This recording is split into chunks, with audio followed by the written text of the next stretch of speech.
this from Beth Moore. What God began to say to me about 5 years ago, and I'm telling you, it sent me on such a trek with Him that my head is still whirling over it.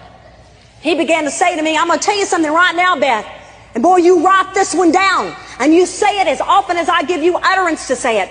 My bride is paralyzed by unbelief. My bride is paralyzed by unbelief. My bride is paralyzed by unbelief. Did you know that? I didn't know that. But apparently it must be. The bride of Christ, the church, is paralyzed by unbelief. Never mind that the Bible itself says that the gates of hell will not prevail against it. But apparently the church is just paralyzed by unbelief. This is new information. New information because it is not recorded anywhere in Scripture. But it must be true because God told her to tell us that. Not only did He tell Beth Moore to tell us that, but He actually told her to write it down. This is not an isolated statement, by the way, from Beth Moore. It's not an isolated statement. Her book, When Godly People Do Ungodly Things, Beth Moore says this.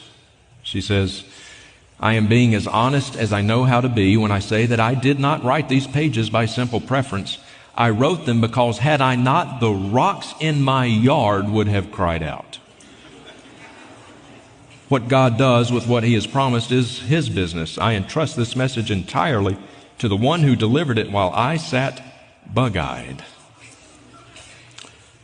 So if we are to believe Beth Moore, then she was just this passive recipient.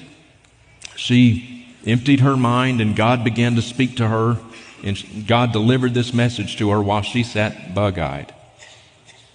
And had she not done it, the rocks in her yard would have cried out. Nothing like applying that text to yourself. Unbelievable.